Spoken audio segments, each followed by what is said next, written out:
কি রে তে, তোকে এতবার আমি ফোন করেছিলাম কিন্তু তুই তো আমার কোনো ফোনই ধরলি না। আচ্ছা তুই কি সবসময় ব্যস্ত থাকিস? আমার কথা কি তোর একটু মনে পড়ে না? আমি যে তোর বন্ধু একটা, আমার কথা কি তোর একটু মনে পড়ে? আসলে জাঙ্কুক তুই একটু বেশি ভাবছিস, তেমন কোনো ব্যাপার না। তুই তো জানিস আমি কাইকে কতটা ভালোবাসি, কিন্তু ওই কায়ের বাচ্চার সাথে দেখা করতে যাওয়ার কারণে তোর সাথে দেখা করতে ভুলে গেছিলাম। তুই প্লিজ মাফ করে দিস আমাকে। আমি আর এমনটা কখনোই করব না।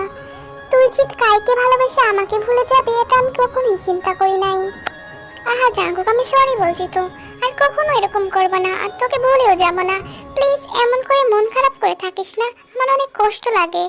হ্যাঁ রেতি, তুই যদি আমার কষ্টটা বুঝতিস তাহলে তো আমার আরো ভালো লাগতো, কিন্তু তুই তো আমার মনের কথা কিছুই বুঝতে পারিসনি।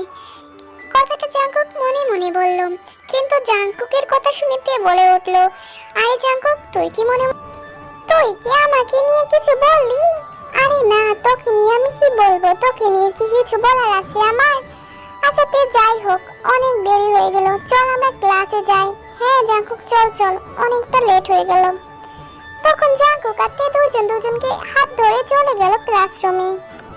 চলো আর মেরা, এখন আমি তোমাদেরকে ওদের পরিচয় দিয়ে দিই। এ হচ্ছে তে, আমাদের গল্পের নায়িকা, আর এ হচ্ছে জাঙ্কুক, আমাদের গল্পের নায়ক। এরা দুজনকে অনেক আগে থেকেই ভালোবাসে, কিন্তু সেটা মাত্র বন্ধু হিসাবে। তবে জাঙ্কুক কিন্তু মনে মনে তেকে অনেক ভালোবাসে, কিন্তু এটাতে জানে না। তে আবার অন্য একটা ছেলেকে ভালোবাসে, যে কিনা একটা বকাটে ছেলে। এই কথাটা জাঙ্কুক তেকে অনেকবার বুঝিয়েছে, কিন্তু না, তের কথা একটাই, সে যেমনই হোক না কেন আমি তাকে ভালোবাসি এবং তাকে ছাড়া আমি বাঁচবো না। কিন্তু সে একটাবার এটা চিন্তা করেনি যে জাঙ্কুক তাকে কতটা ভালোবাসে। ক্লাস শেষে তেকুক দেখা করে, কি রে তে, তুই এখন কোথায় যাবি? বাসায় যাবি না? আরে না, আমি তো কায়ের সাথে দেখা করতে যাব। তুই আমার একটা কথা শোন, আমার মনে হয় কাই ছেলেটা তেমন একটা ভালো না, তুই ওর সাথে বেশি মিশিস নে, দেখিস ও তোকে কোনো একটা ক্ষতি করে বসবে।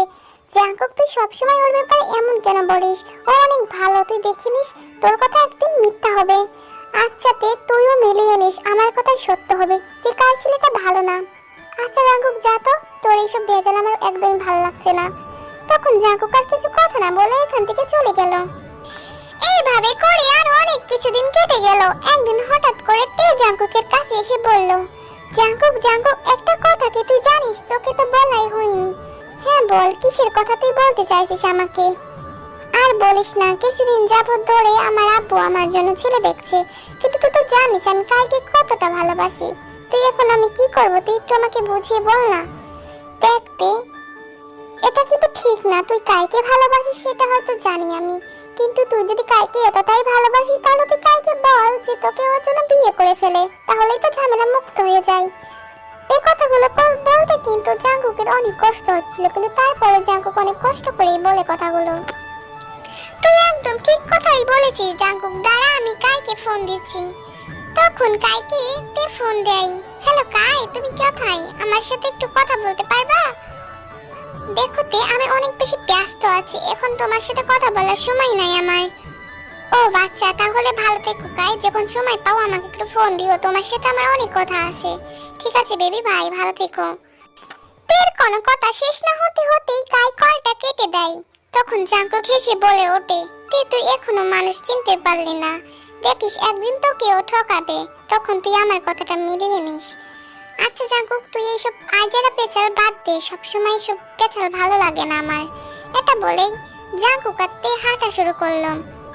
তখন জাঙ্কুক হঠাৎ করে তেকে বলে উঠলো, চল না আমরা আজকে একটু পার্কে ঘুরতে যাই। তে আর কথাটা ফেলতে পারলো না, তাই তেকুকে দুজনে চলে গেল পার্কে ঘুরতে। দুজন সারা বেলা অনেক বেশি ঘুরে বেড়ালো, দুজন অনেক মজা করলো।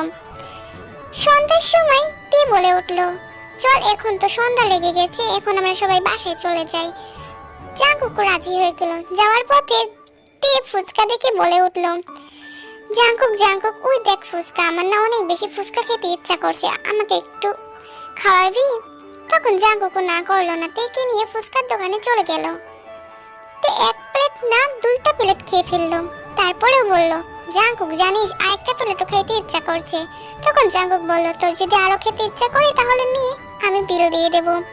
তখন তে আর দুইটা প্লেট খেয়ে ফেললো। মোট মিলে 4টা প্লেট খাওয়ার পরে বলল, জাঙ্কুক এবার আমার পেটটা একটু শান্ত হলো।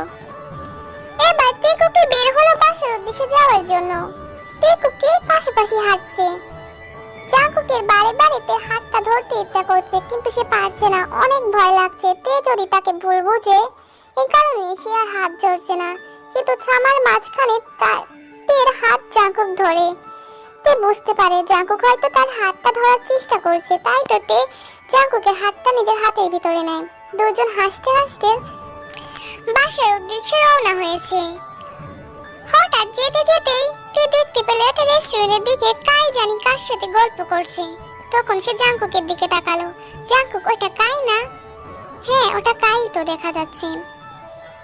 আমি তোকে আগেই বলেছিলাম তে ও তোকে ঠকাবে। আরে জাঙ্কুক তুই থাম তো। এটা বলে তে চলে যায় কায়ের কাছে। কায়ের কাছে গিয়ে দেখতে পারে সে একটা মেয়ের সাথে বসে হাসি হেসে কথা বলছে। তখন তে রেগে বলে ওঠে, আচ্ছা কাই, এটা কে?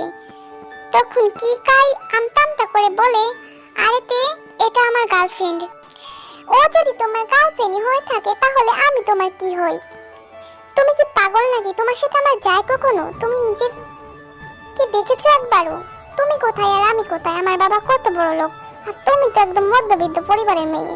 আর তোমাকে না আমি কখনো সেমন ভাবে ভালোবাসিনি, বুঝছো? এইসব টাইম পাস আমি অনেক মেয়ের সাথে করেছি, শুধু তোমার একা না। কার এরকম কথা শুনে তে অনেক বেশি অবাক হয়ে যায়। তের চোখ দিয়ে টপ টপ করে পানি পড়ছে। তার এরকম ধরনের কথা শুনে জাঙ্কুক অবাক হয়ে যায়। জাঙ্কুকের মাথায় আগুন উঠে গেছে। জাঙ্কুক রেগে যেয়ে কাইকে অনেক বেশি মারতে থাকে। শালা, যখন তুই ওকে ভালোই বাসবি, যখন তুই ওকে ইউসি করবি, তখন ওকে আবার কথা কেন দিয়েছিস? আসে কেন দেখিয়েছিস তুই? আমি ইউটিউবে একদমই নতুন, আর আমি নতুন নতুন ডাবিং শুরু করেছি। তোমরা সবাই আমাকে একটু সাপোর্ট করো। আর এটা প্রথম পার্ট ছিল, দ্বিতীয় পার্ট দেওয়ার জন্য কমেন্ট করে জানিয়ে দিও।